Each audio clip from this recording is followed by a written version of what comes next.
In today's class, the topic which we will be discussing is adaptations in animals to different climates. Last video में हम लोग ने पढ़ा था कि ऐसे कौन कौन से फैक्टर्स होते हैं जो हमारा किसी भी प्लेस की क्लाइमेट को अफेक्ट करते हैं, जिसके वजह से वहाँ के क्लाइमेट में चेंजेस आते हैं। ऐसे कौन कौन से ऐसे फैक्टर्स होते हैं। आज हम लोग पढ़ेंगे कि जो क्लाइमेट में चेंजेस आते हैं उसकी वजह से एनिमल्स के एडेप्टेशंस में क्या चेंजेस आते हैं, डिफरेंट क्लाइमेट में उनका एडेप्टेशन कैसा होता है। एडेप्टेशन उनके क्लाइमेट चेंज होने से कैसे चेंज होता है। ठीक है, चलो देखते हैं क्या है ये।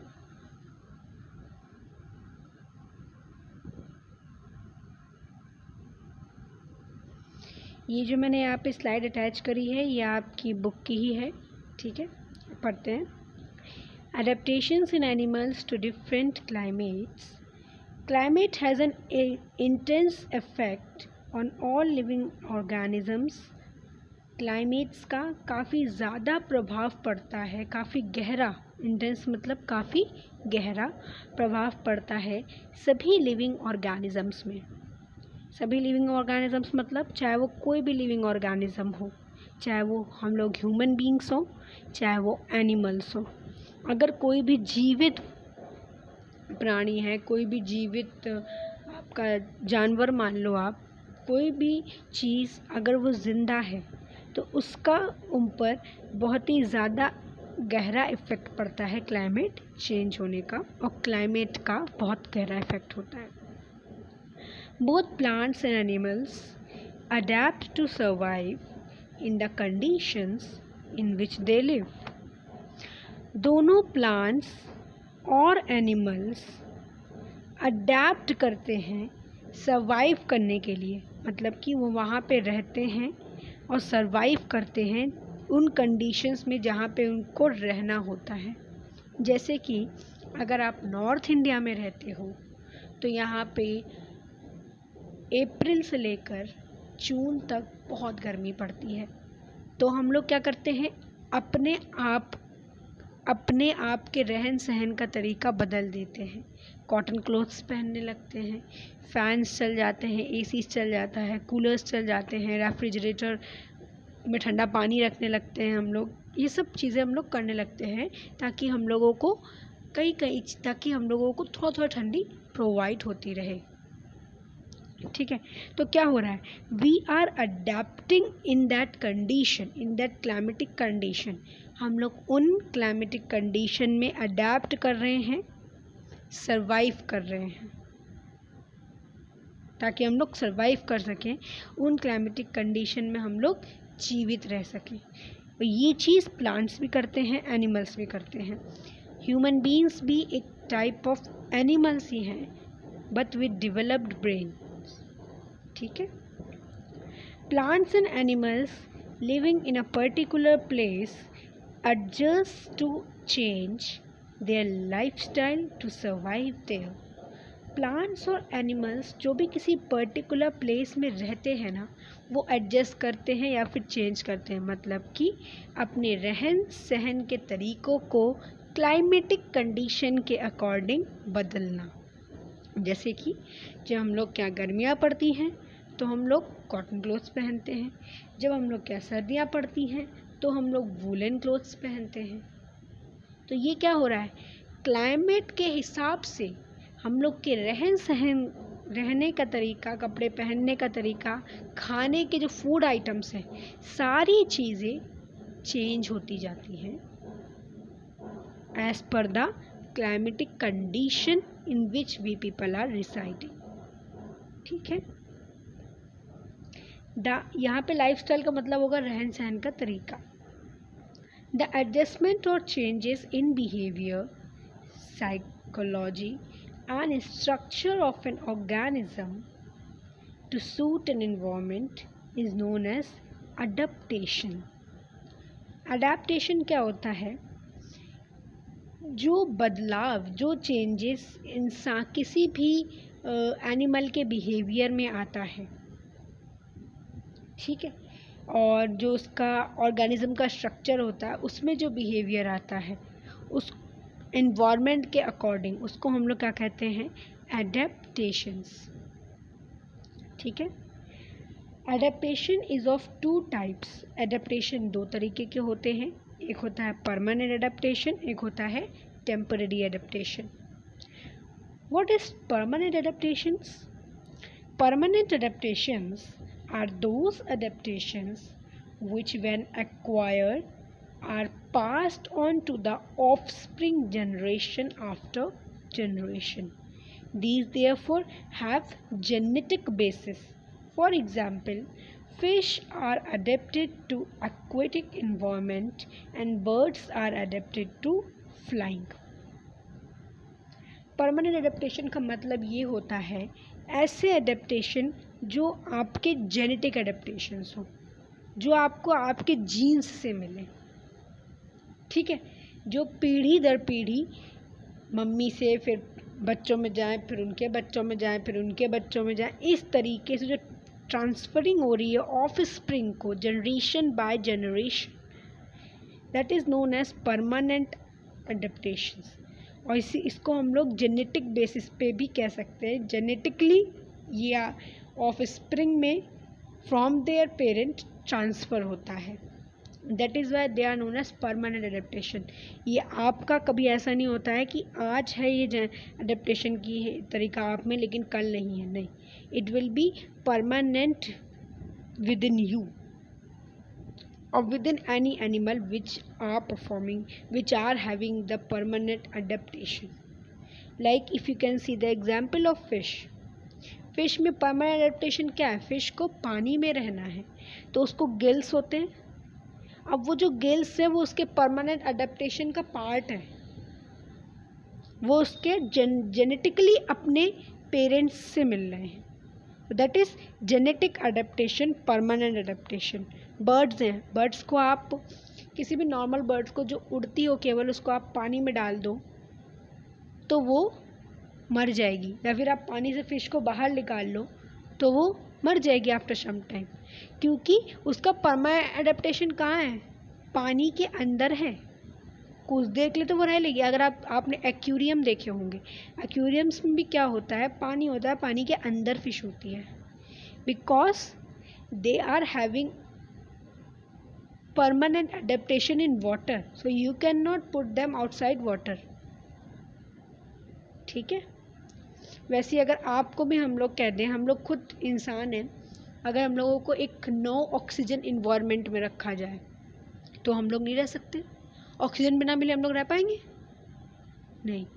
सो we need a permanent adaptation, permanent environment where the oxygen is available, ठीक है।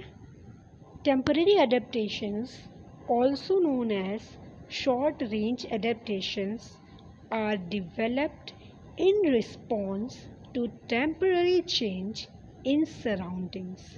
मतलब टेम्पररी एडेप्टेशंस को हम लोग दूसरा नेम इनको शॉर्ट रेंज एडेप्टेशंस भी बोलते हैं। ये हमारे अंदर कैसे डेवलप होती हैं, ये हमको हमारे पेरेंट्स से नहीं मिलती, ये ऑफ स्प्रिंग में जनरेशन बाय जनरेशन ट्रांसफ़र नहीं होती हैं, because they are generated temporarily as a you can say conclusion of और as an a response of temporary changes in our environment, in our surrounding. मतलब ये एक ऐसे short range adaptations होते हैं जो क्यों उत्पन्न होते हैं, जो डेवलप किस वजह से होते हैं, जो हमारे सराउंडिंग में चेंजेस हो रहे हैं उनके रिस्पॉन्स में, उन चेंजेस में एडजस्ट करने के लिए जो हम लोग चीज़ें करते हैं, अपने अंदर थोड़े चेंजेस लाते हैं, उसके चेंजेस में, उसके रिस्पॉन्स में चेंजेस हम लोग ला रहे हैं। हमारे सराउंडिंग में जितने भी क्लाइमेटिक कंडीशन चेंज हो रही है, जितने भी चेंजेस आ रहे हैं, उन चेंजेस में ढलने के लिए, अपने आप को एडजस्ट करने के लिए जो चेंजेस हम लोग ला रहे हैं वो एक रिस्पॉन्स है हमारा उस क्लाइमेटिक कंडीशन में एडजस्ट करने के लिए, ठीक है। इसी रिस्पॉन्स को हम लोग टेम्पररी एडेप्टेशन बोलते हैं। ठीक है। These are not inherited and are not permanent. जैसे कि हमने देखा था परमानेंट एडेप्टेशन में वो इनहेरिटेड होता था, मतलब कि हमको कुछ क्वालिटीज़ हमको हमारे पेरेंट्स से मिलती थी, ऑफ स्प्रिंग को जनरेशन बाय जनरेशन ट्रांसफ़र होती थी कुछ यू कैन से फीचर्स, ठीक है। लेकिन इसमें ऐसा कुछ नहीं, ये इनहेरिटेड नहीं होती हैं और परमानेंट नहीं होती हैं, टेम्पररी होती हैं। जैसे ही हमारा सराउंडिंग में क्लाइमेटिक कंडीशन चेंज होंगी, हमारा रिस्पॉन्स चेंज हो जाएगा और जो टेम्पररी एडेप्टेशन है वो भी चेंज हो जाएगा। इसीलिए इसको हम लोग क्या बोलते हैं, temporary adaptation. Examples, animals hibernate for a particular duration of time. कुछ जानवर हाइबरनेशन करते हैं। हाइबरनेशन मतलब जब बहुत सर्दियाँ पड़ती हैं तो वो लोग सोने चले गए काफ़ी टाइम के लिए, जब तक सर्दियों का टाइम चला, तो इसको हम लोग बोलते हैं hibernation. Some animals hibernate for a particular duration of time. कुछ एनिमल्स हाइबरनेट करते हैं पर्टिकुलर ड्यूरेशन ऑफ टाइम के लिए, लेकिन जब उनकी फेवरेबल कंडीशंस आती हैं, उन कंडीशन में जिन कंडीशन में वो लोग रह सकें, तो वो लोग दोबारा एक्टिव हो जाते हैं और नींद से जग जाते हैं। जहाँ पे वो लोग छुप के सो रहे होते हैं, आराम से बैठे होते हैं, उस जगह से वापस नॉर्मल लाइफ में आ जाते हैं, ठीक है। That is known as hibernation. इसको हम लोग डीप में आगे पढ़ेंगे। यहाँ पे मैंने एक इमेज अटैच करी है जिसमें आपको एनिमल्स दिख रहे होंगे और ये हाइबरनेशन करते हैं as per the climatic condition surrounding them, ठीक है। अगर ऐसी क्लाइमेटिक कंडीशन है जिसमें वो सर्वाइव नहीं कर पा रहे हैं, तो वो अपनी एनर्जी को सेव करने के लिए लॉन्ग स्लीप पे चले जाते हैं। किसी जैसे कि स्नेक भी ऐसे करता है, डिग करके लॉन्ग ऐसे किसी जगह छुप जाते हैं जहाँ पे वो आराम से रह सकें और क्लाइमेटिक कंडीशन उनको अफेक्ट ना करे। और जब उनके हिसाब से उनकी फेवरेबल क्लाइमेटिक कंडीशन होती है तो दे बिकम एक्टिव, ठीक है। पढ़ते हैं next point, that is polar region. Polar region क्या होता है? The polar regions have extremely cold climatic condition. Polar region में काफ़ी ज़्यादा ठंडी क्लाइमेटिक कंडीशंस होती है, बहुत ठंड पड़ती है वहाँ पे। These regions are covered with snow for most part of the year. ये बेसिकली पोलर रीजन आपके नॉर्थ में पाए जाते हैं। आपने डायरेक्शंस पढ़ी होंगी, नॉर्थ, साउथ, ईस्ट, वेस्ट। तो पोलर रीजन हमारे नॉर्थ में पाए जाते हैं और ये काफ़ी ज़्यादा ठंडे होते हैं, बहुत ठंडे, एक्सट्रीमली कोल्ड। बर्फ़ के यहाँ पे ग्लेशियर्स पाए जाते हैं। These regions are covered with snow for most of the year. ज़्यादातर साल के ये जो ईयर होते हैं वो स्नो से ये पोलर रीजन्स घिरे ही रहते हैं। पानी यहाँ पे स्नो ही रहती है ज़्यादातर टाइम पे ईयर के।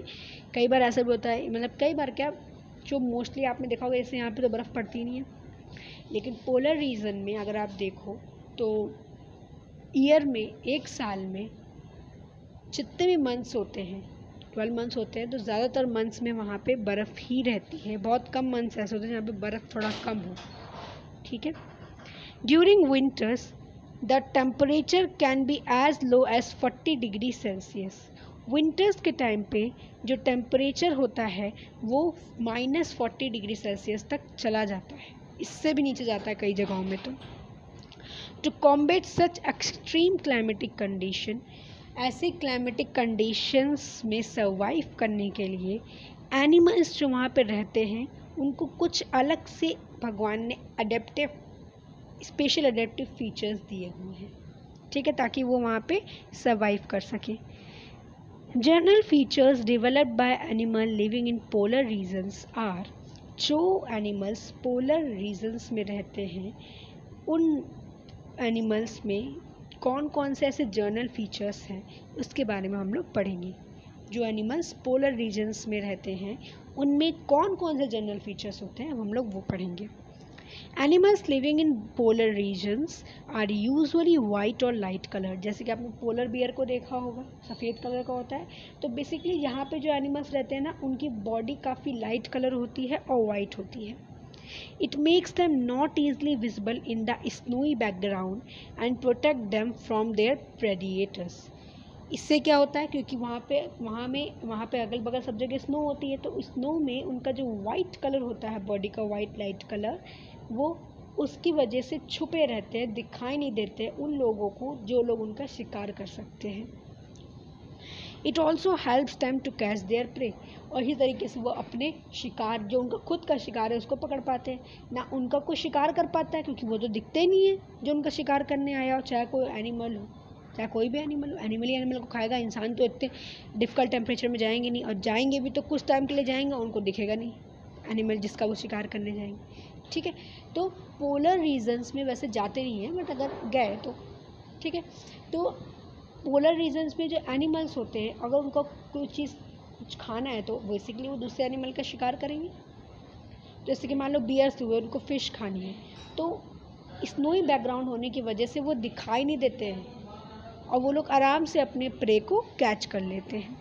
Most animals living in polar region hibernate long period of sleeping in winter.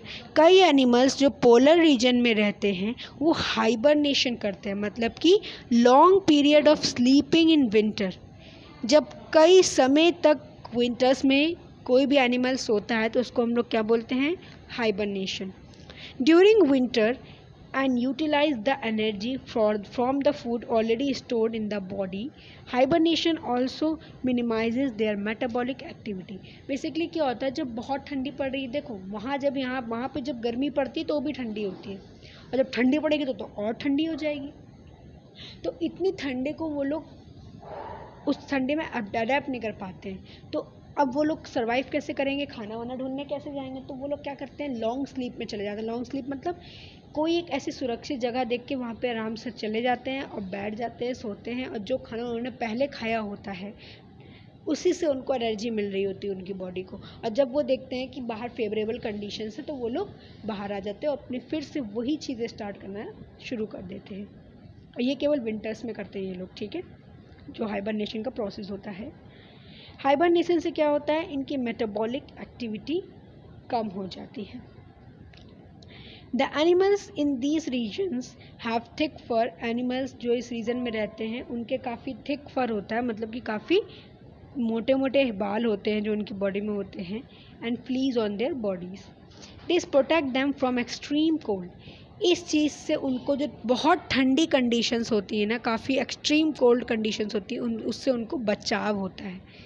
Obviously बालों में वो कपड़े तो पहनते नहीं एनिमल्स, तो उनकी बॉडी में बाल बहुत होने चाहिए ना, और काफ़ी थिक फर होना चाहिए, तभी तो वो लोग ठंडी से बचा पाएंगे अपने आप को। The fat under the skin also gives the protection against cold. हर किसी की स्किन के अंदर ना एक फ़ैट की लेयर होती है, वैसी एनिमल्स में होती है, चाहे वो हम ह्यूमन बीइंग हो चाहे कोई भी एनिमल हो, सबके स्किन के नीचे एक फ़ैट की लेयर होती है। वो जो फैट की लेयर होती है वो भी उनको प्रोटेक्ट करती है एक्सट्रीम कोल्ड क्लाइमेटिक कंडीशन से। Let us better understand the adaptation in the animals of the polar region in the next class by taking examples of polar bears, seals and penguins. तो आज की class में हम लोग इतना ही पढ़ेंगे।